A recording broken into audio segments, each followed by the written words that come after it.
Tombolo Pine. That song is called Tombolo Pine. An original instrumental composition. Perhaps we'll come up with some lyrics for it at some point. But right now, that's how it exists.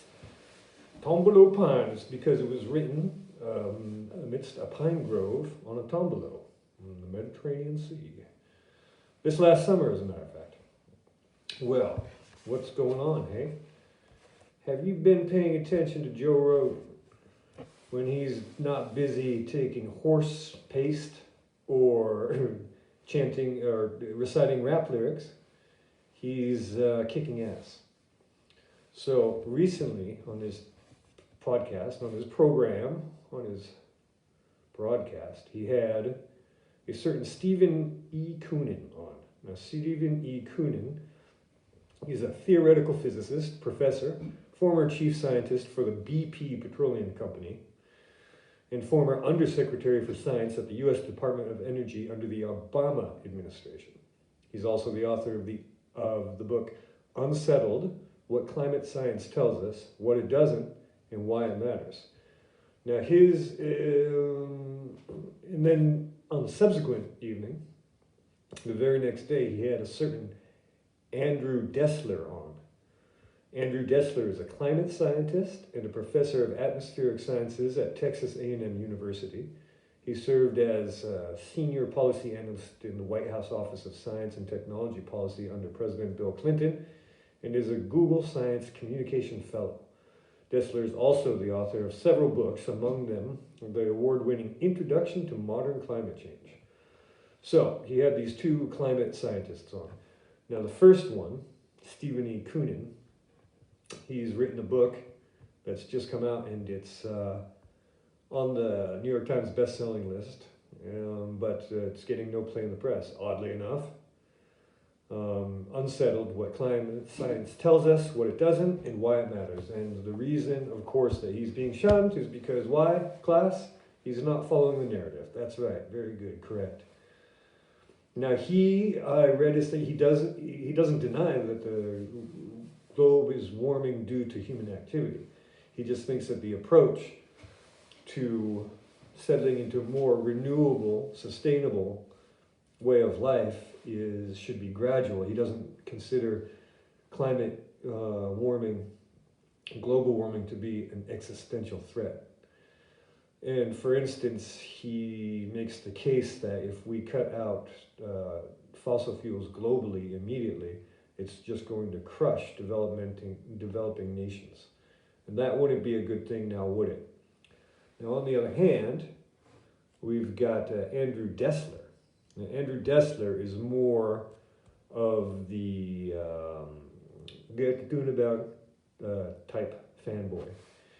And he is the typical, he follows the typical talking points of global warming. And it's very interesting to compare and contrast the two of them.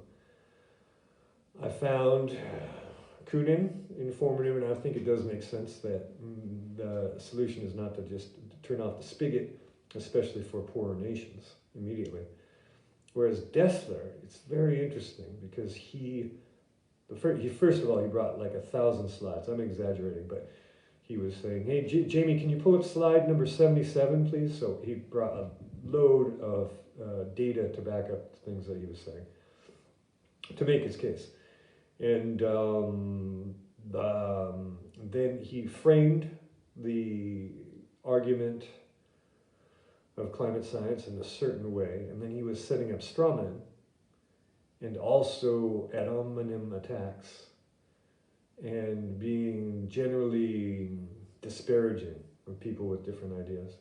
Anyway, that was my opinion. And when Joe was interviewing him, it was like he was performing conversational jiu-jitsu and leading him and, lunging and not attacking, but, like swiping. Anyhow, and at the end of the Rogan's goal is to get the two of them in a debate on his podcast so they can go back and forth and discuss the matter. It'll be interesting if this turns out. So, Hope everyone's Thursday is doing okay. There's so many people there right now. If anyone has a question, please don't be shy. Please feel free to chime in and say hello at the very least. Bonsoir. Bon après-midi, bon matin. No, bonjour.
So, what does it mean to you when the COOF restrictions are dropped suddenly like that for political expediency?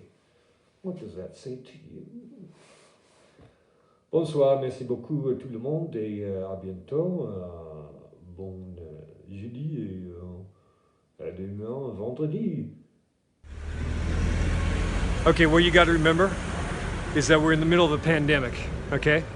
And it's very important that you use the utmost prudence in your comportment, your behavior, what you do. All right, so that means if you go to a grocery store with high ceilings, big large surfaces, you put on a face diaper, okay? If you get in an airplane, you put on a face diaper. If you get on a train, you put on a face diaper. If you get stabbed 4 times, you put on a face diaper. You understand? All right. Super dangerous. Right in the middle of a pandemic. Super dangerous. Yeah. So, whatever. Prudence. Okay? Remember.